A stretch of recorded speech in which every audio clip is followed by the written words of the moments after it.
Hello everyone. तो कैसे हो आप? तो मैं चिंतन देसाई आप सबका बहुत बहुत स्वागत करता हूं हमारी ये फिजिक्स चैनल में। तो चलिए बच्चों, आगे बढ़ते हैं, नेक्स्ट क्वेश्चन की ओर आगे बढ़े। तो देखो, क्वेश्चन नंबर 5.14 क्या बोला है। Figure 5.16 shows the position versus time graph of a particle of mass 4 kg. What is the, पहला question, force on the particle for t less than 0, t greater than 4 second and 0 less than t less than 4 second. दूसरे case में क्या पूछा है, impulse at T is equal to 0 and T is equal to 4 के second. ठीक है, तो यहां पे दो चीजें निकालनी है आपको, t less than 0, t greater than 4 second and 0 less than t less than 4 second के लिए यहां पे भाई फोर्स कितना लग रहा है वो पार्टिकल के ऊपर वो निकालना है, एंड दूसरे केस में इंपल्स निकालना है। कहां पे, जब भी t is equal to 0 second है and t is equal to 4 second है, तब तब आपको इंपल्स निकालना है। ठीक है, तो हमें दो चीजें निकालने को बोला गया है। तो आइए इसको सॉल्व करते हैं। अभी पहले तो हम पहले क्वेश्चन का आंसर देते हैं। तो पहले क्वेश्चन में आपको क्या बोला है, देखो ध्यान से, हमें फोर्स निकालना है। तो पहले क्वेश्चन, ओ सॉरी, ये तो रेड कलर की पेन है। ओके, तो पहले क्वेश्चन का आंसर देते हैं। उसके लिए पहले T less than 0 second, for T less than 0 second. बच्चों टी लेस देन 0 सेकंड में मतलब कि 0 से पहले, मतलब कि यहां से अगर टाइम स्टार्ट हो रहा है तो यहां से पहले ऑब्जेक्ट के ऊपर क्या फोर्स लग रहा है वो आप पता कर सकते हो आसानी से। देखो यहां पे आप पता कर सकते हो भाई, ये टाइम जहां से स्टार्ट हो रहा है ना, उससे पहले वो ऑब्जेक्ट की पोजीशन देखो 0 है, मतलब कि उसकी पोजीशन में कोई बदलाव नहीं नजर आ रहा है। अगर पोजीशन ही चेंज नहीं हो रही है तो इसका मतलब ये होता है कि वो ऑब्जेक्ट क्या है, स्टेडी हो चुका है, रेस्ट कंडीशन में है। अगर वो रेस्ट कंडीशन में है तो इसका मतलब ये होता है कि उसके ऊपर लगने वाला फोर्स क्या होगा, 0 होगा। अगर वो रेस्ट कंडीशन में है तो लगने वाला फोर्स 0 होता है, सीधी सी बात है ना। नंबर 2, दूसरा इंटरवल क्या बोला है, t ग्रेटर देन 4 सेकंड। भाई t ग्रेटर देन 4 सेकंड के लिए भी देखो, t ग्रेटर देन 4 सेकंड मतलब कि ये t ग्रेटर देन 4 सेकंड के लिए भाई साहब उसकी पोजीशन मुझे फिक्स नजर आ रही है, 3 मीटर है ना। तो देखो 0 से लेकर 4 सेकंड के बीच में उसकी पोजीशन चेंज हो रही है, लेकिन आफ्टर 4 सेकंड मुझे उसकी पोजीशन चेंज नहीं होती नजर आ रही है। देखो कोई चेंज नहीं है, 4 सेकंड के बाद उसकी पोजीशन फिक्स हो चुकी है, मतलब कि ये भी क्या दिखाता है, नो चेंज इन पोजीशन, मतलब कि वापस रेस्ट कंडीशन। अगर रेस्ट कंडीशन है तो भाई साहब यहां पे फोर्स क्या होगा, 0 होगा, है ना, फोर्स 0 होगा। तो अब बारी आती है 0 less then T less than 4 second की। भाई 0 less then T less than 4 second के लिए क्या, 0 से लेके 4 सेकंड के बीच में क्या। ध्यान से सुनना, यहां पे 0 एंड 4 को इंक्लूड नहीं करना है, 0 से लेके 4 सेकंड के बीच का इंटरवल, मतलब कि ये इंटरवल को देखना है। ये इंटरवल हमें क्या दिखाता है, ये बोल रहा है कि भाई उसकी पोजीशन लीनियरली वेरी कर रही है, पोजीशन लीनियरली वेरी कर रही है ना। आपको यही दिख रहा है यहां से कि उसकी पोजीशन लीनियरली वेरी कर रही है। तो जरा ध्यान से सुनना, पोजीशन अगर लीनियर है तो भाई साहब मैंने आपको कुछ समझाया था, अगर आपको याद आता है तो बहुत बड़ी बात होगी। हमने कुछ ऐसा देखा था कि एक्सपोनेंशियल का डिफरेंशिएशन क्या होता है, एक्सपोनेंशियल का डिफरेंशिएशन लीनियर होता है। लीनियर का डिफरेंशिएशन क्या होता है, तो लीनियर का डिफरेंशिएशन कांस्टेंट होता है, कांस्टेंट का डिफरेंशिएशन क्या होता है, तो कांस्टेंट का डिफरेंशिएशन होगा 0, है ना, कांस्टेंट का डिफरेंशिएशन होगा 0।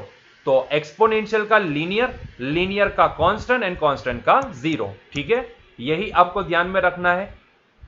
अगेन मैं रिपीट करता हूं, एक्सपोनेंशियल का डिफरेंशिएशन होता है लीनियर प्लॉट, लीनियर प्लॉट का डिफरेंशिएशन होता है कांस्टेंट प्लॉट, कांस्टेंट प्लॉट का डिफरेंशिएशन होगा 0, है ना, यही होता है। तो अभी जरा देखो, आपको 0 से लेके 4 के बीच में आपको ये लीनियर प्लॉट दिख रहा है। So this is the linear plot, है ना, this is the linear plot. अगर x वर्सेस t का प्लॉट लीनियर है, मतलब कि अगर ये x वर्सेस t का प्लॉट है, तो ऐसे केस में ये v वर्सेस t का प्लॉट होगा, सीधी सी बात है ना। अगर ये linear plot x versus t का प्लॉट है तो उसके रिलेटेड v वर्सेस t का प्लॉट क्या होगा, कांस्टेंट प्लॉट होगा। आप समझ सकते हो, क्योंकि v इज इक्वल टू क्या होता है, dx बाई dt, मतलब कि इसका डिफरेंशिएशन आपको v वाला प्लॉट देगा, सीधी सी बात है। तो भाई वेलोसिटी तो कांस्टेंट आई, वेलोसिटी कांस्टेंट, ये x वर्सेस t का प्लॉट लीनियर है, इसका मतलब ये होगा कि अगर मैं इसका वेलोसिटी वाला प्लॉट ड्रॉ करूं तो वो कांस्टेंट आएगा। भाई there is no change in velocity, ये ऐसा दिखा रहा है 0 से लेकर 4 सेकंड के बीच में वो कांस्टेंट वेलोसिटी से मोशन कर रहा है। और अगर वेलोसिटी कांस्टेंट है तो एक्सीलरेशन 0, एक्सीलरेशन 0 तो फोर्स 0, सीधी सी बात है। तो भाई 0 से लेकर 4 सेकंड में हमें क्या नजर आया, तो उस ऑब्जेक्ट की वेलोसिटी कांस्टेंट है। वेलोसिटी कांस्टेंट है तो इसका मतलब ये होता है कि एक्सीलरेशन 0 है। एक्सीलरेशन 0 है इसका मतलब ये होता है कि भाई इसके ऊपर कोई फोर्स नहीं लग रहा है, NLM 1 है ना, तो इसके ऊपर लगने वाला फोर्स भी क्या होगा, 0 होगा। क्लियर हुआ ये पॉइंट? ठीक है, तो इसलिए 0 से लेकर 4 के बीच में भी वो ऑब्जेक्ट के ऊपर कोई फोर्स नहीं लग रहा है, ऐसा हम बोल सकते हैं। तो ये तो पहले क्वेश्चन का आंसर दे दिया। नाउ दूसरे क्वेश्चन का answer, impulse at T is equals to 0। Impulse at T is equals to 0, बहुत ही बढ़िया भाई। At T is equals to 0 impulse कितना लग रहा है, तो क्योंकि इंपल्स तो लग रहा है, इंपल्स तो लग रहा है क्योंकि देखो 0 से पहले वो रेस्ट कंडीशन में था, अचानक उसको इंपल्स लगा होगा तभी तो वो मोशन में आया और वो कांस्टेंट वेलोसिटी से मोशन करता गया। आफ्टर 4 सेकंड क्या हुआ, वापिस उसके ऊपर कोई इंपल्स छोटा सा इंटरवल के लिए तगड़ा फोर्स लगा ताकि वो अभी वापिस रेस्ट कंडीशन में आ गया, है ना।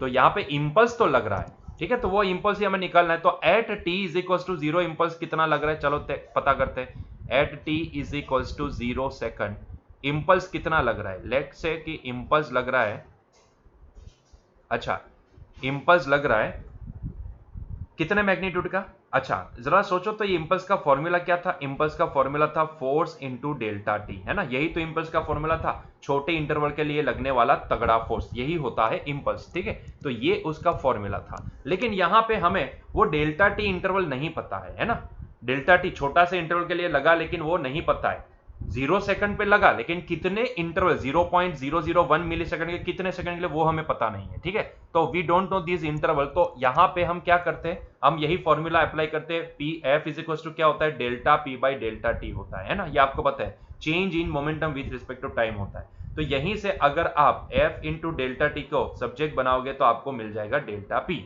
मतलब कि एफ इंटू डेल्टा टी की वैल्यू मैं चेंज इन मोमेंटम के बराबर लिख सकता हूं। चेंज इन मोमेंटम मतलब कि P final minus P initial, initial momentum minus final momentum, या फिर final momentum minus initial momentum, है ना, यही होगा, यही होगा ना, यस और नो, आप समझ सकते हो ये सारी चीजें, क्लियर है।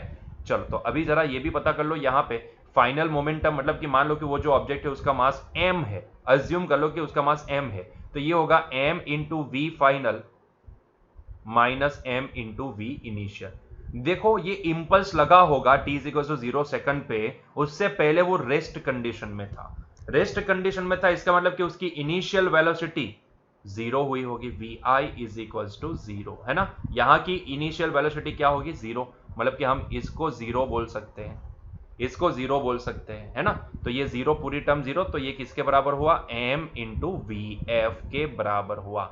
अभी इसका मास कितना है 4 kg। ना what about this VF, VF कितनी होगी, मतलब कि आफ्टर द इंपल्स उसकी जो वेलोसिटी हुई हो, मतलब कि during this interval, during this interval ये जो डिस्प्लेसमेंट कर रहा है लीनियर डिस्प्लेसमेंट, उस टाइम पे उसकी जो वेलोसिटी होगी उसको हम बोलेंगे वीएफ, क्योंकि वो कांस्टेंट रह रही है 0 से लेकर 4 सेकंड तक वो कांस्टेंट रहेगी, तो ये वीएफ कितनी होगी, वीएफ पता करनी पड़ेगी। अभी वीएफ कैसे पता करें, वीएफ कैसे पता करें भाई, वीएफ को पता करना बहुत ही आसान है, ध्यान से सुनना, मैं यहां पे कुछ बोलता हूं ध्यान से सुनिएगा। क्या आपको ये लेंथ पता है, जी हाँ 4, बरोबर, क्या आपको ये वाली भी लेंथ पता है, जी हाँ 3, है ना 3, कितनी होगी ये 3 होगी ना 3, ठीक, तो इतनी लेंथ होगी 3 और इतनी लेंथ होगी 4, तो क्या मैं यहां पे tan थीटा अप्लाई कर सकता हूं, tan थीटा, और tan theta is equal to क्या लिखेंगे, इसको मैं 3/4 लिखूंगा, सामने वाली डिवाइड बाई पास वाली। अभी मैंने क्यों tan थीटा लिखा, क्योंकि मैंने tan थीटा इसलिए लिखा क्योंकि मैं ये लीनियर प्लॉट का क्या निकालना चाहता था, मैं ये लीनियर प्लॉट का स्लोप निकालना चाहता था, तो मैंने स्लोप निकालने के लिए ये tan थीटा, स्लोप को हम स्मॉल m से डिनोट करते हैं, लेकिन अगर मैं स्मॉल m लिखता तो आप मास कंसीडर कर लेते, इसलिए मैं इसको लिखता हूं स्लोप। लेकिन भाइयों जरा ध्यान से सुनो, क्या स्लोप की सिर्फ एक ही डेफिनेशन थी, मैंने आपको समझाया था स्लोप की डेफिनेशन भी, स्लोप की सिर्फ एक डेफिनेशन नहीं होती है, स्लोप tan थीटा से भी मेजर किया जाता है या फिर dx बाई dt से भी मेजर किया जा सकता है। तो जरा सोचो ये dx बाई dt की वैल्यू भी स्लोप के बराबर होगी, क्योंकि स्लोप tan थीटा लिखो या फिर dx बाई dt लिखो, स्लोप स्लोप ही रहेगा, है ना, तो इसको भी हम स्लोप ही बोल सकते हैं। लेकिन ये dx बाई dt हमें क्या प्रोवाइड करेगा, vf प्रोवाइड करेगा। तो जरा देखो ना vf की वैल्यू क्या आ गई, 3/4 आ गई, यहीं से प्लॉट से ही हमने आइडेंटिफाई कर लिया, क्योंकि यहां से मैंने tan थीटा, मान लो कि ये एंगल जो बन रहा है वो थीटा है, तो उस हिसाब से मैंने इसका स्लोप निकाला तो स्लोप आया 3/4, tan थीटा से निकला, स्लोप की वैल्यू कितनी होती है tan थीटा के बराबर होती है ना, वो आई सामने वाली डिवाइड बाई पास वाली, मतलब कि 3/4। ये तो आ गया स्लोप, लेकिन स्लोप को हम dx बाई dt भी लिख सकते हैं ना, ये एक्सिस की क्वांटिटी डिवाइड बाई ये एक्सिस की क्वांटिटी, तो इसीलिए मैंने इसको लिखा dx बाई dt। और ये dx बाई dt का मतलब क्या होता है, वेलोसिटी, मतलब कि after the impulse during this 0 से लेके 4 सेकंड के बीच की जो वेलोसिटी होगी वो होगी vf, है ना। तो वो कितनी आई हमारे पास, 3/4 आई, तो इसकी वैल्यू प्लेस कर दो, तो ये हो जाएगी 3/4। 4 ने 4 को कैंसिल कर दिया, तो आंसर क्या मिला, 3 न्यूटन इंटू सेकंड, है ना। तो उसको 0 सेकंड पे कितना इंपल्स लगा होगा, इतना इंपल्स लगा होगा, 3 न्यूटन इंटू सेकंड जितना इंपल्स लगा होगा, ठीक है। So this is the answer. उसी तरीके से अगर हम एट 4 सेकंड कैलकुलेट करना चाहें, at t is equals to 4 second कितना इंपल्स लगा उसके ऊपर, तो चलो वो भी पता कर लेते। तो वही फॉर्मूला वापस यूज करेंगे, impulse is equals to F into delta t, लेकिन हम इसको बोलेंगे चेंज इन मोमेंटम, जो होता है final, P final minus P initial, है ना। तो अब यहां पे फाइनल कौन सी होगी, आफ्टर, ये कहां लगा, ये 4 सेकंड पे, मतलब कि यहां पे इंपल्स लगा, यहां पे इंपल्स लगा होगा ये 4 सेकंड पे, at T is equals to 4 second. तो जरा सोचो, at T is equals to 4 second, आप समझ सकते हो कि उससे पहले वो बंदा कांस्टेंट वेलोसिटी से मोशन में था, एंड आफ्टर दैट वो बंदा रेस्ट कंडीशन में आ गया, है ना। तो बिफोर दैट इंपल्स वो बंदा कांस्टेंट वेलोसिटी से मोशन में था, आफ्टर दैट इंपल्स वो बंदा रेस्ट कंडीशन में आ गया, है ना। तो ये हो गई उसकी फाइनल कंडीशन, ये हो गई उसकी इनिशियल कंडीशन। लेकिन हमने इसको वीएफ बोला है, तो मैं इसको ये वाली कंडीशन को वीएफ बोलता हूं, तो मान लो कि ये हो गई हमारे v2, ठीक है, फाइनल v2 हुआ। तो अब देखो फाइनल मोमेंटम में क्या लिखूंगा, आफ्टर द इंपल्स वो रेस्ट कंडीशन में आता है, तो मैं इसको लिखूंगा एम v2, मान लो कि उसकी वेलोसिटी v2 है और वो v2 हम लिखेंगे 0 मीटर पर सेकंड, क्योंकि वो रेस्ट कंडीशन में आ रहा है ना। तो ये M v2 minus initial M vf, M vf। आप समझ सकते हो कि ये पॉइंट के पहले वो vf वेलोसिटी से मोशन में था, है ना, इतने रीजन के लिए वो कांस्टेंट वेलोसिटी से मोशन में था, ठीक है। अभी v2 तो 0 हो गई ना, आफ्टर दैट इंपल्स वो रेस्ट कंडीशन में आ गया, मतलब कि वेलोसिटी उसकी आफ्टर दैट इंपल्स 0 हो चुकी होगी, तो ये हो जाएगा माइनस m कितना, 4, ठीक है, एंड vf कितना, तो 3/4। तो आप यहां से 4 को कैंसिल कर दो, तो आपको आंसर मिलेगा -3 न्यूटन इंटू सेकंड, है ना, -3 न्यूटन इंटू सेकंड। ये हो गया हमारा इंपल्स एट 4 सेकंड। तो ये कहानी बहुत ही सिंपल है, आप चाहो ना तो इसको इस तरीके से भी समझ सकते हो कि भाई साहब वो ऑब्जेक्ट पहले रेस्ट कंडीशन में था, at t is equal to 0 second हमने उसको 3 न्यूटन इंटू सेकंड का इंपल्स लगाया, जिसकी वजह से वो कांस्टेंट वेलोसिटी करता करता करता करता यहां तक पहुंचा। एट 4 सेकंड वापिस हमने उसको वही 3 न्यूटन इंटू सेकंड का रिपल्सिव इंपल्स लगाया, मतलब कि उसको अपोज करने वाला इंपल्स लगाया ताकि वो रुक जाए। तो जितना इंपल्स उसको मोशन में लाने के लिए लगाए थे, उतना ही इंपल्स हमने उसको रोकने के लिए अपोजिट डायरेक्शन में लगाया, ताकि वापस वो क्या हो गया, रेस्ट कंडीशन में आ गया, है ना। ये देखो माइनस साइन क्या इंडिकेट करती है, अपोजिट डायरेक्शन इंडिकेट करती है, मतलब कि जो इंपल्स जितने मैग्नीट्यूड का हमने उसको मोशन में लाने के लिए लगाया था, उतने ही मैग्नीट्यूड का यहां पे हमने उसको रोकने के लिए भी लगाया। बस फर्क इतना है कि मोशन में लाने के लिए जिस डायरेक्शन में इंपल्स लगाया था, उसके अपोजिट डायरेक्शन में हमें उतना ही मैग्नीट्यूड का इंपल्स उसको रोकने के लिए लगाना पड़ा। क्लियर हुआ ये पॉइंट, ठीक है। चलिए तो आगे बढ़ते हैं नेक्स्ट क्वेश्चन की ओर। Question number 5.15, two bodies of mass 10 kg and 20 kg respectively kept on a smooth surface, horizontal surface, are tied to the ends of a light string. A horizontal force F is equals to 600 Newton is applied to A, पहले A को लगाएगा और दूसरे case में B को लगाएगा along the direction of string. Then what is the tension in the string in each case? आपको यहाँ पे सिर्फ टेंशन निकालने को बोला गया है इन एवरी केस, मतलब कि आपको क्या दिया गया है वो पहले ध्यान से देखो, आपको जो इंफॉर्मेशन दी गई ना उसको ध्यान से देखो, उसको पकड़ो और उसके बाद उसको सॉल्व करने की कोशिश करो, ठीक है। तो पहले तो केस ए हम यहाँ पे सॉल्व करेंगे। तो आपको एक स्मूथ सरफेस दी गई है, उसके ऊपर दो ऑब्जेक्ट, दो मास यहाँ पे रखे गए हैं, आपको ऐसा बोला गया है, दो मास ऐसे रखे गए और दोनों मास को एक दूसरे के साथ थ्रेड, वाया थ्रेड कनेक्ट किया गया है, ठीक है। तो ये दो मास है जिसको हमने यहाँ पे रखा है स्मूथ सरफेस के ऊपर, और दोनों मास को एक दूसरे के साथ ऐसे वाया थ्रेड कनेक्ट किया गया है, ठीक है। तो ये सिचुएशन आपको दी गई है, आई बात समझ में। इस तरीके से ये दोनों एक दूसरे के साथ वाया थ्रेड कांटेक्ट में है। अभी मैंने ये सारी चीजें आपको समझाई थी, ठीक है, लेकिन ये एनसीईआरटी का क्वेश्चन है तो हमें उसको थोड़ा डिटेल में सॉल्व करना पड़ेगा। तो भाई साहब यहाँ पे मान लो कि ये छोटा जो ऑब्जेक्ट है वो 10 केजी वाला है ब्लॉक, और ये वाला जो भी है वो 20 केजी वाला ब्लॉक है, ठीक है। सिंप्लिसिटी के लिए मैं क्या करता हूं, मैं इसको M1 बोल देता हूं और मैं इसको M2 मास बोल देता हूं, ठीक है। बोलने के लिए तो कुछ भी बोल सकते हैं। अभी यही कहानी हमें आगे भी काम आएगी, इसलिए मैं क्या करता हूं, मैं इसको कॉपी कर लेता हूं और इसी को मैं यहां पे पेस्ट भी कर लेता हूं, ताकि मुझे ये कहानी आगे काम आने वाली है केस नंबर बी को सॉल्व करने के लिए, ठीक है। तो अभी उसको हम साइड पे रखते हैं, पहले केस ए सॉल्व करते हैं। आपको क्या बोला है, ये ब्लॉक ए है, मान लो कि ये जो M1 है ना वो हमारा ब्लॉक ए है, M1 जो भी है वो ब्लॉक ए है।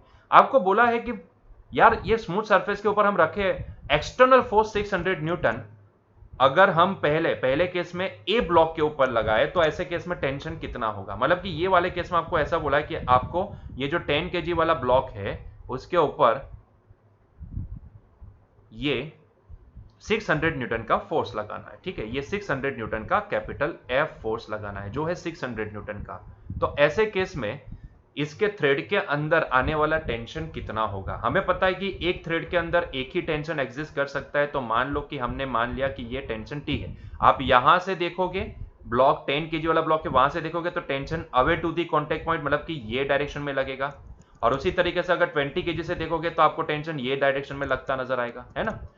लेकिन पूरी मोशन कौन सी डायरेक्शन में होगी, जिस डायरेक्शन में एक्सटर्नल फोर्स लग रहा है उस डायरेक्शन में, है ना। तो ऐसे केस में अगर थ्रेड से कनेक्टेड है वो दोनों, तो ऐसे केस में हम ये नहीं बोल सकते कि भाई हम इसको धक्का लगाएंगे, भाई हमें खींचना पड़ेगा तभी तो टेंशन आएगा, है ना। तो ये जो 600 न्यूटन वाला जो फोर्स है वो खींचा वाला फोर्स होगा।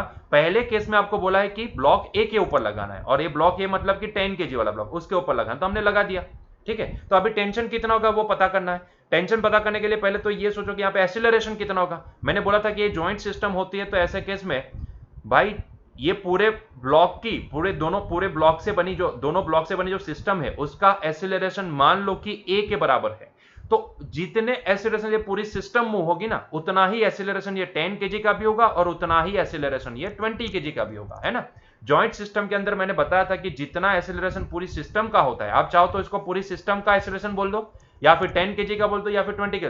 जितना एक्सीलरेशन पूरी सिस्टम का है उतना ही एक्सीलरेशन 10 केजी का भी होता है, उतना ही एक्सीलरेशन 20 केजी का भी होगा। आपको दोनों साथ में मूव होते नजर आएंगे, है ना, यही दिखेगा आपको। क्लियर है। अच्छा, अभी वहां पे मैंने आपको ए निकालने का डायरेक्ट फॉर्मूला भी बताया था, आप चाहो तो डायरेक्ट फॉर्मूला अप्लाई करके भी यहां पे लगा सकते हो, लेकिन हम ऐसा नहीं करेंगे। हमारे एनसीईआरटी का क्वेश्चन है तो हमें उसका थोड़ा सा डिटेल में सॉल्व करना पड़ेगा, ठीक है। तो मैं क्या करता हूं, मैं पहले तो फ्री बॉडी डायग्राम बनाता हूं और हर एक ब्लॉक को अलग अलग सॉल्व करता हूं। पहले 10 केजी को सॉल्व करते हैं, उसके बाद 20 केजी को सॉल्व करते हैं, ठीक है। तो चलो पहले 10 केजी को सॉल्व करते हैं। तो ये रहा हमारा 10 केजी वाला ब्लॉक, हमने यहाँ पे ड्रॉ कर दिया 10 केजी वाला ब्लॉक। अभी जरा देखो तो उसका फ्री बॉडी डायग्राम बना रहे तो उसके ऊपर कौन से फोर्स आपको दिखेंगे, कौन से नहीं दिखेंगे, सारी चीजें यहाँ पे डिस्कस करेंगे। जरा ध्यान से देखते जाओ। तो ये हो गया हमारा 10 केजी वाला ब्लॉक जिसको हमने मास M1 कंसीडर किया है, ठीक है।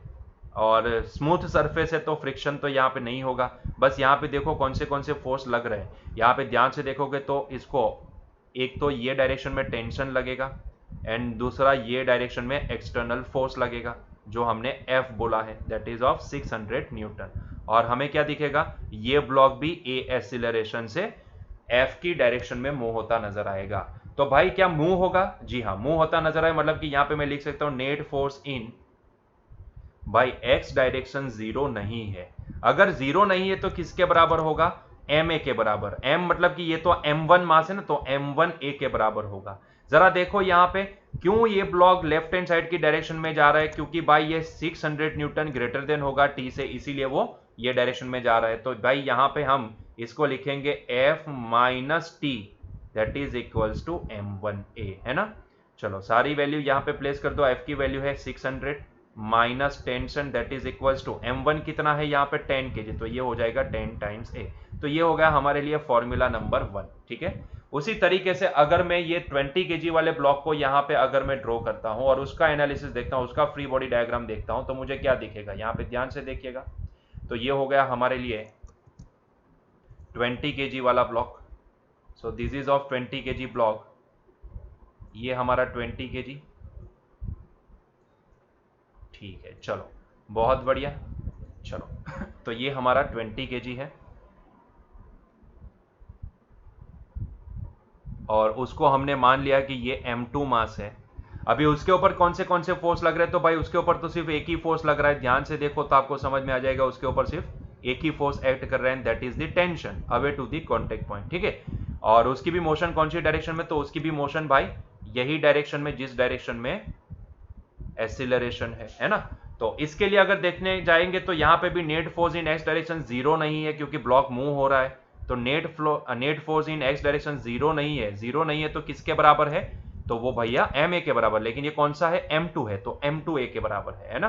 और ये नेट एक्स डायरेक्शन में कौन सा है, सिर्फ t है, टेंशन है, तो टेंशन कितना हुआ, m2 a के बराबर हुआ, क्लियर है। और यहां पे देखो m2 कितना है भाई, m2 है हमारे पास, आप समझ सकते हो m2 है 20 kg, तो ये हो जाएगा 20a, तो ये हो गया हमारे पास रिजल्ट नंबर 2। आप समझ सकते हो कि हमें सिर्फ टेंशन निकालने को बोला है, यहां पे हमें एक्सीलरेशन निकालने को नहीं बोला है क्या कहीं पे, two body of respective capped on horizontal tied ends horizontal force is applied to A and B along the direction of string, what is the tension in the string in each case. हाँ, tension ही निकालने को बोला है, acceleration निकालने को नहीं बोला है। तो एक काम करता हूं भाई, मुझे टेंशन ही निकालना है, तो क्या मैं यहां पे ये जो एक्सीलरेशन ए है उसकी वैल्यू बना सकता हूं क्या, एक्सीलरेशन ए की वैल्यू क्या हम बना सकते हैं, जी हाँ, हम यहां से एक्सीलरेशन ए की वैल्यू बनाएंगे, तो भाई यहां से मेरे पास एक्सीलरेशन ए की वैल्यू क्या आ जाएगी, तो एक्सीलरेशन ए की वैल्यू आ जाएगी t/20, है ना। तो ये हो गया हमारा रिजल्ट नंबर 2, ठीक है। तो अभी हम क्या करेंगे, अभी हम यहाँ पे रिजल्ट नंबर 1 एंड 2 से भाई एक्सीलरेशन की वैल्यू हम प्लेस करेंगे, तो यहाँ पे ये अब हो जाएगा 600 minus T, that is equal to 10 times acceleration की जगह पे हमने लिखा t/20, ये 10 2 जा 20 हो जाएगा, तो भाई ये हमारे पास आएगा 600, that is equal to t plus t/2, ठीक है। इसको हम लिखेंगे 3t/2, तो ये आ जाएगा 3t/2 that is equal to 600। आप समझ सकते हो 3 2 जा, तो ये टेंशन कितना आपको दिखेगा, टेंशन दिखेगा 400 न्यूटन, ठीक है। So this is the answer. तो अगर हम ये 600 न्यूटन का फोर्स अगर हम 10 केजी वाले ब्लॉक के ऊपर लगाते हैं, तो ऐसे केस में स्ट्रिंग के अंदर टेंशन कितना आएगा, 400 न्यूटन आएगा। आप चाहो तो यहां से एक्सीलरेशन भी पता कर सकते हो, एक्सीलरेशन भी निकाल सकते हो, है ना, क्योंकि ये t/20 उतना होगा एक्सीलरेशन, तो इसको 20 से डिवाइड कर दो तो आपको एक्सीलरेशन भी मिल जाएगा, लेकिन हमें पूछा नहीं है तो हम इसको सॉल्व नहीं करेंगे, ठीक है। तो ये आ गया पहले केस का आंसर, ये था हमारा केस नंबर 1, ठीक है, ये पहले केस का आंसर आया। उसी तरीके से आपको केस नंबर 2 में क्या बोला है, अभी ये 600 न्यूटन किसको लगाने को बोला है, 20 केजी को अगर लगाया जाए तो ऐसे केस में टेंशन क्या होगा, ठीक है। तो उसके लिए हम नेक्स्ट पेज लेते हैं, नेक्स्ट स्लाइड के ऊपर जाते हैं, इसको मैं कॉपी पेस्ट कर लेता हूं या फिर Ctrl+X कर लेता हूं, ठीक है, और उसको नेक्स्ट पेज पे ले जाके पेस्ट कर देते हैं। तो यहां पे सॉल्व करेंगे अभी हमारा next page, next question, case number 2। अब हमें क्या करना है, अब हमें फोर्स लगाना है, एक्सटर्नल फोर्स लगाना है किसके ऊपर, 20 केजी के ऊपर, है ना। तो मुझे यहां पे अब ये 20 केजी के ऊपर फोर्स लगाना है, तो अब F लगेगा ये इसके ऊपर, ये डायरेक्शन में जो 600 न्यूटन का है, ठीक है। तो हम समझ सकते हैं कि पूरी सिस्टम की मोशन ये डायरेक्शन में होगी, तो एक्सीलरेशन ये डायरेक्शन में होगा। उसके अलावा तो भाई टेंशन एक थ्रेड के अंदर एक ही टेंशन आ सकता है, तो यहां से देखोगे 20 केजी तो away to the contact point, मतलब कि ये डायरेक्शन में टेंशन लगेगा, और यहां से 10 केजी से देखोगे तो अभी away to the contact point, मतलब कि ये डायरेक्शन में टेंशन लगेगा, ठीक है। तो ये हमने टेंशन भी मार्क कर दिया। वापस फ्री बॉडी डायग्राम बनाते हैं, तो पहले अभी 20 केजी का फ्री बॉडी डायग्राम बनाते हैं। हमें पता है जॉइंट सिस्टम है, तो जितना एक्सीलरेशन पूरी सिस्टम का उतना ही 10 केजी का उतना ही 20 केजी का, ठीक है। तो अभी मुझे वो सारी चीजें बताने की जरूरत नहीं है। चलो तो हम अभी इसको सॉल्व करते हैं, पहले 20 केजी वाले ब्लॉक के ऊपर ब्लॉक को देखते हैं और उसको सॉल्व करने की कोशिश करते हैं, ठीक है। तो उसका फ्री बॉडी डायग्राम बनाते हैं, तो ये हो गया हमारा 20 केजी वाला block. So this is of 20 KG block, ठीक है।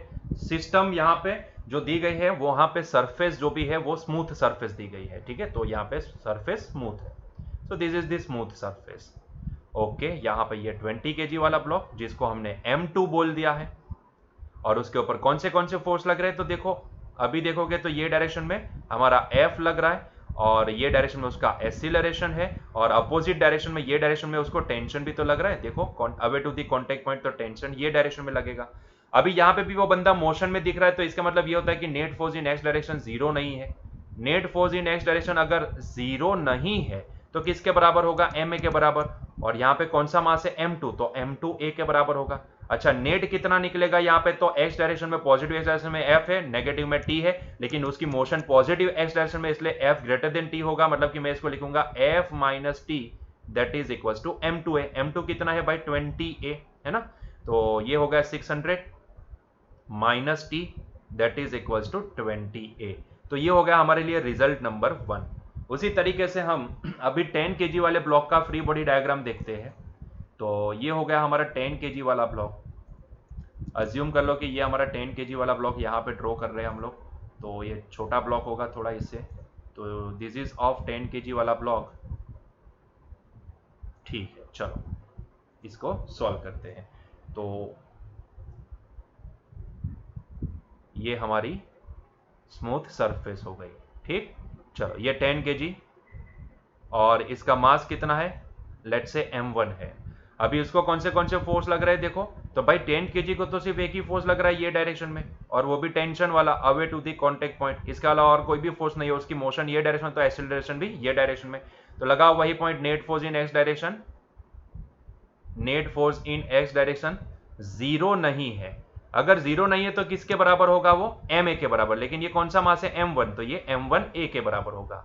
एक्स डायरेक्शन में एक ही फोर्स है, that is tension, that is equals to m1a। m1 कितना है 10, तो ये हो जाएगा 10 टाइम्स a। मतलब कि मैं यहां से एक्सीलरेशन की वैल्यू क्या लिख सकता हूं, t/10 लिख सकता हूं, t/10। ये हो गया हमारा रिजल्ट नंबर 2। तो फ्रॉम रिजल्ट नंबर 1 एंड 2 हम यहाँ पे एक्सीलरेशन की वैल्यू प्लेस कर दे, तो हमारे पास आ जाएगा 600 minus T that is equals to 20 times t/10। ठीक है, तो 10 2 20 हो जाएगा, तो ये हो जाएगा 600 इज इक्वल्स टू टी उस साइड पे जाएगा, तो ये टोटल हो जाएगा 3 टाइम्स टी। तो टेंशन कितना दिखेगा आपको, टेंशन दिखेगा 3 2 6, मतलब कि 200 न्यूटन। तो ये वाले केस में टेंशन कितना प्रोड्यूस होगा स्ट्रिंग के अंदर, 200 Newton. So this is the answer. Clear है, तो ये वाले केस में हमें आंसर मिलेगा 200 न्यूटन। क्लियर, ठीक है। अगर एक्सीलरेशन निकालने को बोलते तो आप यहां से आसानी से निकाल सकते हो। चलिए नेक्स्ट क्वेश्चन की ओर आगे बढ़ते हैं। Two masses 8 kg and 2 kg are connected at two ends of a light inextensible string that goes over a frictionless pulley. Find the acceleration of the masses and the tension in the string when the masses are released. मतलब कि आपको एक पुली के साथ इस तरीके से दो मास लटकाए गए हैं।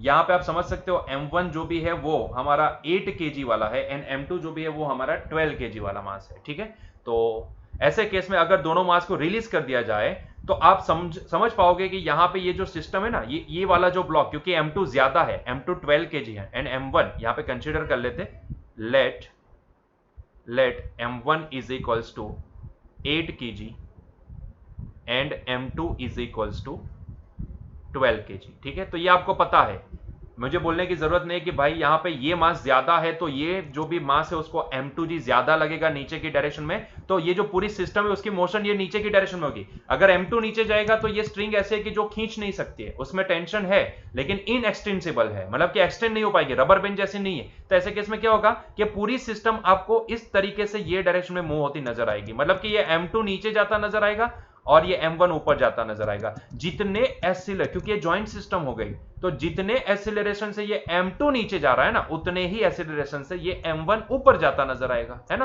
तो ये कहानी बनेगी कुल। तो हमें क्या निकालना है, हमें यहां पे ये निकालना है कि find the acceleration of masses and the tension in this string. दो चीजें निकालने को बोला है, ये एक्सीलरेशन कितना होगा एंड दूसरा ये मास टेंशन कितना होगा थ्रेड के अंदर। अभी देखो ध्यान से देखोगे तो ये एक ही थ्रेड है, तो एक थ्रेड के अंदर एक ही टेंशन एग्जिस्ट करता है। तो अगर मैं m2 ब्लॉक से देखूंगा तो away to the contact point tension ऊपर की डायरेक्शन में दिखेगा, और यहां से m1 ब्लॉक को देखूंगा तो उसके लिए भी away to the contact point, तो ये बना contact point, away to the contact point tension ऊपर की डायरेक्शन में नजर आएगा, है ना। उसके अलावा क्या क्या फोर्स लग रहा है यहाँ पे, तो देखो m1 को m1g नीचे की और डायरेक्शन में लगेगा और m2 को m2g नीचे की डायरेक्शन में लगेगा, जो हमने यहाँ पे रेड कलर की इंक से दिखाया है ना। और एक्सीलरेशन हमने दिखाया m2 नीचे जाता नजर आएगा, m1 ऊपर जाता नजर आएगा, दोनों के एक्सीलरेशन सेम हो गए क्योंकि ये जॉइंट सिस्टम है ना। तो बस करना क्या है, अभी करना बस इतना ही है कि भाई हम क्या करें, दोनों को सॉल्व करें, मतलब कि दोनों को यहां पे हम अलग अलग फ्री बॉडी डायग्राम से सॉल्व करने की कोशिश करें। ठीक है, अभी देखो मैंने इसका डायरेक्ट फॉर्मूला भी दिया था, तो आप चाहो तो वो डायरेक्ट फॉर्मूला लगा सकते हो, लेकिन वो सिर्फ हमें एमसीक्यू के लिए रखना है, यहां पे हमें पूरा डिटेल में सॉल्यूशन देखना पड़ेगा। तो एक काम करता हूं मैं, यहां पे ये m1 मास है, उसका फ्री बॉडी डायग्राम बना देता हूं। ठीक है, पहले m1 मास को देखते हैं, उसके बाद m2 मास को देखते हैं। तो भाई मान लो कि ये m1 मास है, तो मैं यहां पे बना रहा हूं m1 मास का फ्री बॉडी डायग्राम। ठीक है, so this is the m1 mass, assume that this is the m1 मास। ठीक है, चलो तो ये हमारा m1 मास है जो 8 kg का है। तो सारी इंफॉर्मेशन यहाँ पे लिखते हैं। तो मैंने देखा तो भाई ये 8 kg का ब्लॉक है, इसके ऊपर कौन से फोर्स लग रहे हैं जरा देखो। तो उसके ऊपर भाई नीचे की डायरेक्शन में लग रहा है m1g, और ऊपर की डायरेक्शन में away to the contact point लग रहा है टेंशन। दो फोर्स लग रहे हैं वाई डायरेक्शन में। एक्स डायरेक्शन में तो कोई फोर्स है ही नहीं, तो net force in X direction 0 है। लेकिन मैंने देखा तो भाई उसको एक्सेलरेशन भी है और वो ऊपर की डायरेक्शन में है। तो ये ब्लॉक जो भी है ना वो ऊपर की डायरेक्शन में जा रहा है। तो यहां पे हम लिखेंगे net force in Y direction 0 नहीं है।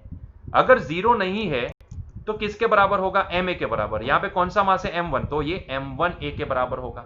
अभी net force in Y direction कितना लिख सकते हैं? तो भाई ऊपर की डायरेक्शन में जा रहा है, मतलब कि t is greater than m1g होगा, तभी तो नेट रिजल्टेंट ऊपर की डायरेक्शन में मिला। तो मैं इसको लिखूंगा t minus m1g that is equals to m1a।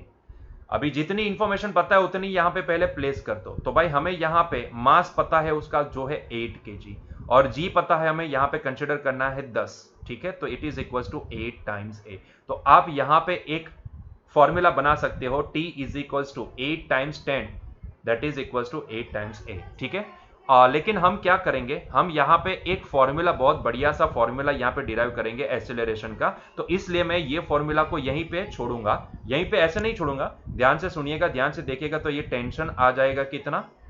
m1g plus m1a के बराबर। दोनों में से m1 कॉमन निकल जाएंगे, कॉमन आ जाएंगे तो हम इसको लिखेंगे, लेकिन अभी नहीं लिखते हैं, अभी उसको रहने दो, इसी तरीके से रहने दो। इसको मैं रिजल्ट नंबर 1 बोल देता हूं। यहां से हमें एक बहुत बढ़िया सा एक फॉर्मूला मिलने वाला है, इसलिए मैं इसको छोड़ता हूं। ठीक है, यहीं पे। तो ये हमारा पहला free body diagram that is of 8 kg का, और दूसरा उसी तरीके से हम 12 kg वाले ब्लॉक का भी फ्री बॉडी डायग्राम बना सकते हैं। तो चलिए वो 12 kg वाले ब्लॉक का भी फ्री बॉडी डायग्राम बना देते हैं यहाँ पे। तो ये हो गया हमारा 12 kg वाले ब्लॉक का फ्री बॉडी डायग्राम। क्या है कि यहाँ पे एक्सीलरेशन निकालने का एक डायरेक्ट फॉर्मूला हमें मिलने वाला है, तो इसीलिए मैंने वहां से चाहता तो मैं वैल्यू प्लेस कर सकता था, लेकिन वो फॉर्मूला भी एक बार देख लेते हैं ऐसे केस में, ताकि आपको समझ में आ जाए। ठीक है, तो इसके लिए मैंने यहाँ पे डिराइव करने का सोच लिया। ठीक है, तो ये हो जाएगा हमारा m2 ब्लॉक, और उसका मास है 12 kg। ठीक है, और उसको कौन से फोर्स लग रहे हैं? तो नीचे की डायरेक्शन में उसको लग रहा है भाई m2g, और ऊपर की डायरेक्शन में उसको लग रहा है भाई tension away to the contact point. तो ये हो गया टेंशन, और उसकी मोशन नीचे की डायरेक्शन में हो रही है, तो नीचे की डायरेक्शन में उसको लग रहा है एक्सीलरेशन। तो यहां पे भी हम देखेंगे तो net force in Y direction 0 नहीं है। अरे रे, ऑटो सेव में चला गया। Net force in Y direction 0 नहीं, तो किसके बराबर है? m2a के बराबर है। यहां पे नेट कितना होगा? तो भाई m2g minus tension that is equals to m2a के बराबर। ठीक है, तो यहां पे हम क्या करेंगे, यहां पे हम यही t की वैल्यू बना देते हैं। तो ये हो जाएगा m2g minus m2a that is equals to t। ठीक है, तो ये हो गया हमारा रिजल्ट नंबर 2। ये हो गया रिजल्ट नंबर 2।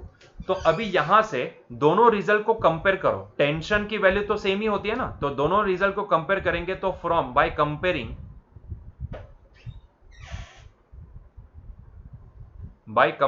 1 and 2 मैं यहां पे बोल सकता हूं, क्योंकि टेंशन की वैल्यू सेम होगी, तो यहां पे टेंशन कितना है? m1 जो भी है। यहां पे जो टेंशन है, ये टेंशन की जगह पे हम ये टेंशन की वैल्यू लिख सकते हैं, क्योंकि एक थ्रेड के अंदर एक ही टेंशन हो सकता है। तो मैं यहां पे यही वैल्यू लिखूंगा, that is the m2g minus m2a that is equals to m1g plus m1a, है ना। और यहां से हमें एक्सीलरेशन का फॉर्मूला बनाना है, तो एक काम करते हैं, यहां पे m1g को लेफ्ट हैंड साइड पे लेके आते हैं, तो ये माइनस m1g हो जाएगा, और m2a को राइट हैंड साइड पे लेके जाएंगे तो m1a प्लस m2a हो जाएगा, है ना। तो यहां पे आप देखो ध्यान से, यहां से g कॉमन ले सकते हैं, तो ये हो जाएगा m2 minus m1g that is equals to, यहां से a कॉमन निकल जाएगा, तो ये m1 plus m2 times a। तो खुद ही देख लो, यहां पे एक्सेलरेशन का फॉर्मूला हमें कुछ मिला, ये मैंने इसलिए ये फॉर्मूला डिराइव किया क्योंकि आपको ये याद रखना है।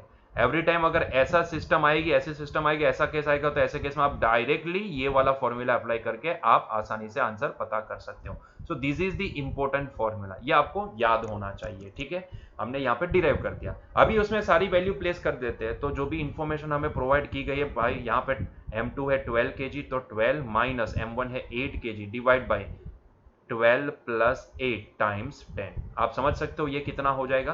तो 12 माइनस 8 तो ये हो जाएगा 4, और 12 प्लस 8 ये हो जाएगा 20 टाइम्स 10। तो ये आएगा 10 टू ज़ा 20 एंड 10 टू ज़ा 20, तो ये हो जाएगा 2 मीटर पर सेकंड स्क्वायर। मतलब कि यहाँ पे ये सिस्टम का एक्सीलरेशन निकल के आएगा 2 मीटर पर सेकंड स्क्वायर। तो ये हो गया हमारा पहले क्वेश्चन का answer, that is 2 metre per second square. अभी दूसरे क्वेश्चन का भी आंसर देते हैं क्योंकि हमें टेंशन भी निकालना है। तो उसके लिए फ्रॉम रिजल्ट नंबर 1 हम टेंशन कितना लिख सकते हैं, चाहे 2 यूज करो या 1 यूज करो, जो भी करना है। तो ये हो सकता है M1G प्लस M1A। यहाँ पे what is the mass M1 कितना है, तो भैया 8 kg है। 8 इंटू 10 प्लस 8 इंटू यहाँ पे हो जाएगा 2, तो ये 80 और ये 16, 80 प्लस 16, तो आप समझ सकते हो ये हो जाएगा 96 न्यूटन। ठीक है, तो टेंशन कितना होगा, 90 न्यूटन। तो हमें दो चीजें निकालने को बोला था जो हमने निकाल ली है। ठीक है, क्लियर हुआ ये पॉइंट। चलिए नेक्स्ट क्वेश्चन की ओर आगे बढ़ते हैं। क्वेश्चन नंबर 5.70 क्या बोला है, देखो, a nucleus is at rest in the laboratory frame of reference. मतलब कि लेबोरेटरी की फ्रेम ऑफ रेफरेंस से देखो तो एक न्यूक्लियस है और वो स्टेडी है, रेस्ट कंडीशन में है। मान लो कि ये बड़ा सा न्यूक्लियस है, वैसे तो बहुत छोटा होता है, लेकिन देखने के लिए हमने जूम करके इसको देखा है। तो जूम करके देखा तो भाई ये न्यूक्लियस है जिसका मास है लेट से स्मॉल m के बराबर। रेस्ट कंडीशन मतलब कि उसकी वेलोसिटी कितनी है, 0 है। अच्छा, तो ये हमारी इनिशियल कॉन्फ़िगरेशन हो गई, इनिशियली कुछ ये कहानी है ना। अच्छा, फिर क्या हुआ, so that if it डिसइंटीग्रेट्स into 2 smaller nuclei the products must move in the opposite directions. मतलब कि कुछ ऐसी घटना हुई कि फाइनली ये दोनों क्या हो गए, अलग हो गए, दो अलग बॉडी में डिवाइड हो गए, दो अलग न्यूक्ली में डिवाइड हो गए, डिसइंटीग्रेट हो गए। तो मान लो कि डिसइंटीग्रेट होने के बाद ये बना एक न्यूक्ली जिसका मास है लेट से M1, और ये बना दूसरा न्यूक्ली जिसका मास है लेट से M2। ठीक है, दोनों अलग हो गए। आपको ये प्रूव करना है कि दोनों अपोजिट डायरेक्शन में, अलग होने के बाद अपोजिट डायरेक्शन में मूव होंगे। ठीक है, मुझे नहीं पता है कि भाई ये दोनों अपोजिट डायरेक्शन में मूव हो रहे हैं कि नहीं हो रहे। मैं अभी के लिए ऐसा समझ लेता हूं कि मान लो कि इसकी वेलोसिटी v1 है और इसकी वेलोसिटी v2 है। कंसीडरेशन के लिए मैं ऐसा समझ लेता हूं कि मान लो कि v1 ये डायरेक्शन में है, मुझे नहीं पता है v2 की डायरेक्शन क्या होगी, तो वो हम पता करेंगे। और यहां पे ये प्रूव भी करना है कि भाई वो v2 जो भी है वो अपोजिट डायरेक्शन में मूव होना चाहिए, मतलब कि v2 की वेलोसिटी v1 के अपोजिट ये डायरेक्शन में मुझे मिलनी चाहिए। ठीक है, तो ये हम पता करेंगे। तो हमने v1 की वेलोसिटी अज्यूम कर ली कि मान लो कि ये राइट हैंड साइड वाली डायरेक्शन में, तो v2 कौन सी डायरेक्शन में आएगा। ठीक है, प्रूव ही करना है, लेकिन प्रूव करने के लिए अभी क्वेश्चन लगा देते हैं कि वो कौन सी डायरेक्शन में आएगा, हमें पता नहीं है। अभी जरा सोचो कि क्या इसको कोई अलग करने गया था, नहीं गया था। क्या वो अपने आप अलग हुआ, ये दोनों न्यूक्ली बने, वो पहले एक थे, लेकिन उसके बाद अपने आप इंटरनल घटना की वजह से वो दोनों अलग हुए। तो जब भी इंटरनल रिएक्शन की वजह से दो बॉडी अलग होती है तो वहां पे मोमेंटम कंजर्व होता है। मैंने बताया था लेक्चर के अंदर, मेरे थियरी वाले लेक्चर के अंदर मैंने कंजर्वेशन ऑफ मोमेंटम में मैंने बताया कि कब कब कंजर्वेशन ऑफ मोमेंटम लगता है, तो जब दो बॉडी अलग होती है, वो इंटरनल रिएक्शन की वजह से अलग होती है, तो ऐसे केस में कंजर्वेशन ऑफ मोमेंटम लगाना होता है। तो यहां पे मैं बोल सकता हूं क्योंकि दो बॉडी अलग हुई एक दूसरे के इंटरनल रिएक्शन की वजह से, तो यहां पे डेफिनेटली कंजर्वेशन ऑफ मोमेंटम होगा। मतलब कि initial momentum is equals to final momentum होगा। इनिशियल मोमेंटम, तो इनिशियली तो वो एक ही बॉडी थी, तो एक ही मास था, और उसकी वेलोसिटी कितनी थी, 0, that is equal final momentum. Final momentum क्या बना, तो भाई फाइनली हुआ क्या, तो दो अलग बॉडी बनी, उसमें पहला जो भी मास है उसका मास m1 बना, पहला न्यूक्ली है उसका मास m1 बना, और उसकी वेलोसिटी लेट से v1 है। और दूसरी जो बॉडी बनी, दूसरा जो न्यूक्ली बना वो m2 मास वाला बना, और उसकी वेलोसिटी लेट से v2 बने। अभी देखो इनिशियली इसकी वेलोसिटी कितनी, जब वो दोनों एक थे तब रेस्ट कंडीशन में थे, मतलब कि वेलोसिटी 0, मतलब कि ये 0 हो गई, लेफ्ट हैंड साइड पूरी 0 हो गई। तो 0 इज इक्वल टू हम इसको लिखेंगे m1 v1 plus m2 v2, है ना। तो आप समझ सकते हो यहां से मैं minus m2 v2 is equals to मैं लिख सकता हूं m1 v1, है ना। तो इसका मतलब ये हुआ कि v2 इज इक्वल्स टू मैं क्या लिख सकता हूं, माइनस एन भी वहां पे चली जाएगी, तो ये हो जाएगा minus m1 upon m2 times v1। तो जरा देखो ये नेगेटिव साइन को देखो, ये नेगेटिव साइन क्या इंडिकेट करती है, ये negative sign opposite direction indicate करती है ना। ये क्या इंडिकेट करेगी, अपोजिट डायरेक्शन। तो यही तो हमें प्रूव करना है, यही तो हमें शो करना है कि भाई अगर v1 को हमने ये डायरेक्शन में लिया है तो ये माइनस एन, v2 के अंदर देखो माइनस साइन आई, माइनस एन क्या इंडिकेट करेगी, v2 ये डायरेक्शन में होनी चाहिए, अपोजिट डायरेक्शन आई, है ना। यही हमें प्रूव करना था। क्लियर हुआ। तो हमने सिर्फ कंजर्वेशन ऑफ मोमेंटम लगाया और चीजें प्रूव हो गई, है ना। क्लियर है। चलो आगे बढ़ो नेक्स्ट क्वेश्चन की ओर। 5.18 Two billiard balls, each of mass 0.05 kg, moving in opposite direction with speed 6 meter per second, collide and rebound with a speed. What is the impulse with a same speed? Then what is the impulse imparted to each ball due to the other? मतलब कि आपको ऐसा बोला गया कि भाई ये एक बिलियर्ड बॉल है, ये डायरेक्शन में मान लो 6 मीटर पर सेकंड से मूव हो रहा है, इसका मास कितना है 0.05 केजी का, है ना। उसका मास 0.05 केजी, मान लो कि ये m है, अभी के लिए m बोल देते हैं। दूसरा उसके अपोजिट डायरेक्शन में मूव हो रहा है, दूसरा भी उतने ही केजी का है, मतलब कि उसका भी मास उतना ही है, लेकिन वो ये डायरेक्शन में मूव हो रहा है 6 मीटर पर सेकंड। दोनों क्या हुए, एक दूसरे की डायरेक्शन में आए, टकराए, टकराने के बाद वो क्या हुए, कोलाइड होने के बाद वो रिबाउंड हो गए। रिबाउंड हो गए मतलब कि रिबाउंड हो रहे, मान लो कि यहां पे वो दोनों टकराए, ये दोनों टकराए, सेम मास, दोनों टकराए, ठीक है। टकराने के बाद घटना ये बनी कि दोनों अपोजिट डायरेक्शन में मूव होना स्टार्ट कर दिए सेम स्पीड के साथ। मतलब कि अभी ये टकराने के बाद ये हमारा जो पहला मास है वो अभी ये डायरेक्शन में जाएगा वही स्पीड के साथ 6 मीटर पर सेकंड से, और मास तो उतना ही रहेगा। और जो दूसरा वाला है जो पहले ये डायरेक्शन में आया था, लेकिन अब टकराने के बाद वो ये डायरेक्शन में रिबाउंड हो जाएगा उतनी ही वेलोसिटी लेके, मास में भी कोई चेंज नहीं, है ना। तो ऐसी घटना हुई कि भाई दोनों आए और दोनों ये टकराए, और टकराने के बाद अपोजिट डायरेक्शन में उतनी ही वेलोसिटी लेके चले गए, ठीक है। तो ऐसे केस में what is the impulse imparted to each ball due to the other one.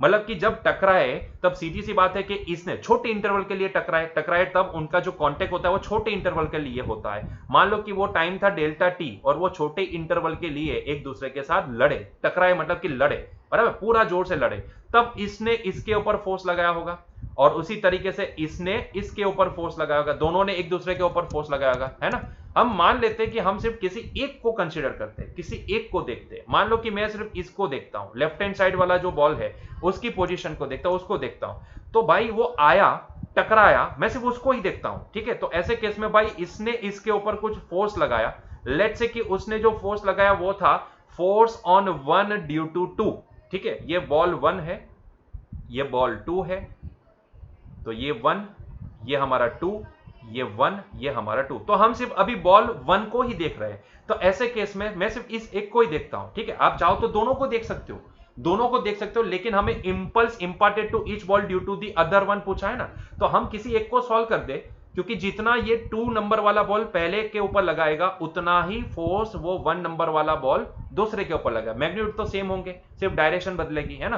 तो हम सिर्फ एक को देखते हैं, दूसरे का आंसर अपने आप आ जाएगा, है ना। तो ऐसे केस में मैं ऐसा सोच लेता हूं कि मान लो कि ये बॉल नंबर 1 है, 2 के साथ टकरा, तब 2 ने 1 के ऊपर इस तरीके से F12 फोर्स लगाया ताकि वो उसकी पूरी मतलब डायरेक्शन चेंज हो जाए और जिस डायरेक्शन में आया था उसी डायरेक्शन में उतनी वेलोसिटी लेके चला जाए, ठीक है। तो भाई ये F12 में अगर लिखना चाहूं, ये F12 जो भी होगा, या फिर इंपल्स लिखते हैं डायरेक्टली, इंपल्स, ये तगड़ा फोर्स होगा है। ये F12 जो भी लगेगा वो सिर्फ छोटे इंटरवल के लिए डेल्टा टी के लिए लगेगा, लेकिन उतना तगड़ा होगा कि भाई वो उसकी पूरी डायरेक्शन चेंज कर रहा है। पहले आया था इस डायरेक्शन में, अभी टकराने के बाद जाएगा ये डायरेक्शन में, तो पूरी डायरेक्शन चेंज हो गई, तो तगड़ा फोर्स होगा। तो इंपल्स ऑन 1 ड्यू टू 2, ठीक है, इंपल्स ऑन 1 ड्यू टू 2, ठीक है, वो कितना होगा, हमें पता है इंपल्स कितना होता है। तो F12 इंटू डेल्टा टी के बराबर होगा, है ना। 1 के ऊपर लगने वाला 2 के द्वारा लगने वाला force F12 into delta T के बराबर। लेकिन हमें ये डेल्टा टी पता नहीं है, F12 भी पता नहीं, तो ऐसे केस में हम इसको इंपल्स का दूसरा फॉर्मूला मतलब कि चेंज इन मोमेंटम के बराबर तो लिख सकते हैं डेल्टा P1, 1 के अंदर आने वाला मोमेंटम के चेंज इन मोमेंटम के बराबर होगा, है ना। तो आपको यही इंपल्स निकालने को बोला गया है। तो भाई सीधी सी बात है, जब टकराए तब 2 के द्वारा 1 के ऊपर जो इंपल्स लगा होगा वो कितना होगा, 1 के मोमेंटम में जितना चेंज आया ना उसके बराबर होगा, है ना। तो 1 का मोमेंटम कितना, 1 का मोमेंटम में चेंज कितना होगा, तो P final momentum minus initial मतलब 1 का फाइनल मोमेंटम माइनस 1 का इनिशियल मोमेंटम। तो भाई फाइनल मोमेंटम क्या बना, तो भाई टकराने के बाद वो गया ये डायरेक्शन में, कितनी वेलोसिटी लेके, वही 6 मीटर पर सेकंड की वेलोसिटी लेके, है ना। तो भाई उसका मास m ही रहेगा। वेलोसिटी जो भी है, ठीक है, टकराने के बाद वाली वेलोसिटी वो थोड़ी अपोजिट डायरेक्शन में है, अपोजिट डायरेक्शन, तो मैं इसको लिखूंगा -6, है ना। माइनस इनिशियल मोमेंटम कितना होगा, तो m इंटू वी, तो मास तो उतना ही है, m इंटू वी कितना, तो 6 मीटर पर सेकंड, लेकिन वो पॉजिटिव डायरेक्शन में है, इसलिए मैं इसको +6 लिखता हूं। तो आप समझ सकते हो ये कितना हो जाएगा, ये -6m, ये -6 टाइम्स m, -6 टाइम्स m कितना हो जाएगा, तो -12 टाइम्स m। अभी मास की वैल्यू प्लेस करो, मास कितना दिया गया है आपको, ये -12 इंटू 0.05, है ना। तो ये 0.05 दिया गया है। तो आप अगर इसको मल्टीप्लाई कर लेते हो तो 12 मल्टीप्लाई बाय 0.05 करेंगे तो आपको आंसर आएगा 0.6, तो आंसर आएगा -0.6 न्यूटन इंटू सेकंड, है ना। तो ये I value impulse on 1 via 2 by 2, है ना। ये value I 0.6 newton into second, मतलब कि बॉल 1 के ऊपर इतना न्यूटन इंटू सेकंड इंपल्स लगा सकता है। ये माइनस साइन क्या इंडिकेट करते हैं, minus sign direction of that impulse indicate करते हैं। और हमें पता है कि भाई 2 के द्वारा 1 के ऊपर यही डायरेक्शन में इंपल्स लगेगा, लेफ्ट हैंड साइड वाली डायरेक्शन में, है ना। तो अगर उसी तरीके से अगर मैं यहां पे लिखना चाहूं कि भाई इंपल्स ऑन 2 ड्यू टू 1 कितना होगा, तो वो होगा इसका प्लस वैल्यू, है ना, वो अपोजिट डायरेक्शन में लगेगा।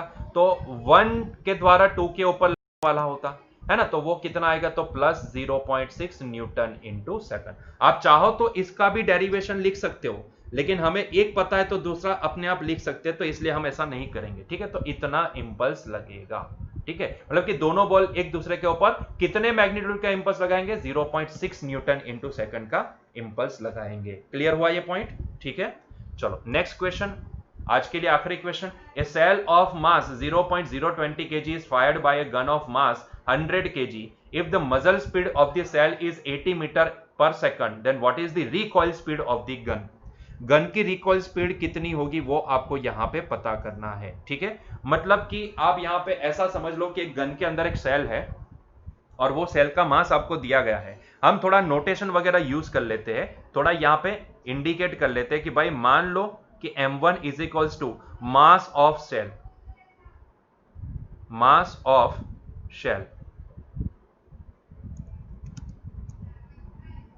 ठीक है, और वो कितना 0.020 kg है।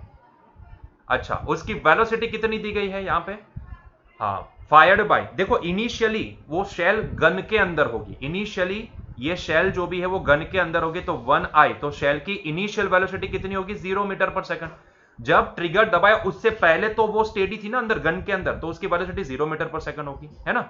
लेकिन उसी की अगर फाइनल वेलोसिटी मतलब कि आफ्टर ट्रिगरिंग द गन उसकी वेलोसिटी कितनी हुई होगी, तो उसकी वेलोसिटी यहां पे देखो 80 मीटर पर सेकंड हुई है, मतलब कि after the by triggering, after triggering इसकी वेलोसिटी होगी 80 मीटर पर सेकंड। तो ये हो गई शेल की बात। अभी गन की बात करते हैं। मान लो कि गन का मास है m2 is nothing but mass of gun, और वो कितनी दी गई, 100 kg की, 100 kg, ठीक है। अच्छा, उसकी भी इनिशियल वेलोसिटी कितनी होगी, आप समझ सकते हो कि गन भी स्टेडी थी ना, गन भी स्टेडी थी, तो मैं इसको 2, हमने उसके लिए गन के लिए 2 नोटेशन यूज किया है एंड ये शेल के लिए हमने 1 नोटेशन यूज किया है। तो गन की इनिशियल वेलोसिटी भी 0 मीटर पर सेकंड, है ना। और गन की फाइनल वेलोसिटी लेट्स से कि भाई 2f है, वो हमें पता नहीं है क्योंकि वही होगी हमारी मजल स्पीड, तो दी गई रिकॉइल स्पीड है ना, तो यही होगी हमारी रिकॉइल स्पीड। तो रिकॉइल स्पीड ऑफ गन, और यही हमें पता करना है ना, यही हमें पता करना है। और आप समझ सकते हो, आपने कभी देखा भी होगा कि जब बुलेट गन के अंदर होती है, उसके बाद जैसे ही ट्रिगर किया जाता है तो बुलेट बाहर आती है और गन पीछे जाती है ना, क्योंकि उसको धक्का लगता है पीछे की डायरेक्शन में। होता है कि नहीं होता है? आपने देखा होगा, गन पीछे की जाए, बुलेट आगे गई तो गन पीछे गई, है ना, तो ये होता है। तो ऐसा क्यों होता है? क्योंकि जब भी ट्रिगर दबाते हैं तो अंदर इंटरनल रिएक्शन की वजह से दो बॉडी अलग होती है। शेल एंड गन पहले क्या थे? बिफोर ट्रिगरिंग वो पहले एक ही बॉडी थे, लेकिन उसके बाद जैसे ट्रिगर किया तो इंटरनल रिएक्शन की वजह से वो दोनों अलग हो गए। दोनों अलग हुए तो भाई इंटरनल रिएक्शन की वजह से अलग हुए, तो मैं यहां पे क्या बोल सकता हूं? Conservation of momentum. मतलब कि मैं ये बोल सकता हूं कि initial momentum is equal to final momentum होगा, ठीक है, क्योंकि वो इंटरनल रिएक्शन की वजह से अलग हो रहे हैं। तो ऐसे केस में कंजर्वेशन ऑफ मोमेंटम रहता है। इनिशियल मोमेंटम कितना? इनिशियल मोमेंटम तो भाई यहां पे दोनों है ना, गन एंड शेल दोनों है, तो इनिशियल मोमेंटम ये शेल का कितना होगा? तो मैं लिख सकता हूं m1 इंटू v1i, ठीक है, प्लस गन का कितना? तो m2 इंटू v2i, ठीक है। फाइनल मोमेंटम, भाई फाइनल मोमेंटम शेल का कितना? तो m1 into v1f, and gun का कितना? तो m2 इंटू v2f, है कि नहीं? तो क्या हम ये लिख सकते हैं? जी बिल्कुल लिख सकते हैं, ठीक है। तो ये हो गया initial momentum of gun plus shell, ये हो गया final momentum of gun plus shell, ठीक है। चलो, तो अभी यहां पे इनिशियल मोमेंटम, भाई ये शेल का भी जीरो है वेलोसिटी एंड गन की भी इनिशियल वेलोसिटी जीरो है, मतलब कि इनिशियल मोमेंटम तो टोटल जीरो हो गया, है ना। फाइनल मोमेंटम तो जीरो नहीं होगा। यहां पे m1 की वैल्यू हमें दी गई है, लेकिन वो सारी वैल्यू बाद में प्लेस करते हैं, पहले हमें जो निकालना है v2f निकालना है, तो उसको उसकी वैल्यू बना लेते हैं। तो ये हो जाएगा m1 into v1f plus m2 into v2f। हमें निकालना है v2f, तो v2f को सब्जेक्ट बना दे, तो v2f इज इक्वल टू क्या हो जाएगा? देखो, ये minus m1 by m2 times v1f हो जाएगा, ठीक है। तो ये हमें निकालना है। और बात तो सही है कि अगर बुलेट ये डायरेक्शन में जाती है तो गन ये डायरेक्शन में पीछे आएगी, तो अल्टीमेटली ये गन जो भी है माइनस साइन आई तो गन की वेलोसिटी नेगेटिव आएगी, वो हमें समझ में आता है, ठीक है।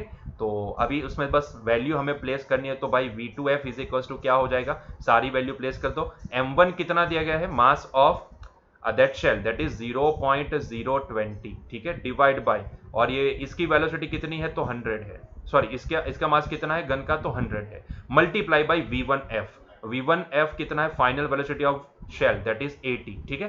तो चलो इसको मल्टीप्लाई डिवाइड वगैरह कर लेते हैं, तो ये कुछ हमारे पास निकल के आएगा। पहले तो 0.020 को डिवाइड करेंगे फर्दर 100 से, एंड उसको मल्टीप्लाई करेंगे 80 से, तो we are getting 0.016, what we are getting 0.016, so v2f is equals to minus 0.016 metre per second. और बात तो सही है कि भाई गन अगर 80 मीटर पर सेकंड से जा रही है, क्योंकि उसका मास कम है तो उसको वेलोसिटी ज्यादा मिली, क्योंकि कंजर्वेशन ऑफ मोमेंटम है। और ये जो गन होगी, सॉरी शेल जो भी जा रही है, उसका मास कम है तो उसको वेलोसिटी ज्यादा मिली।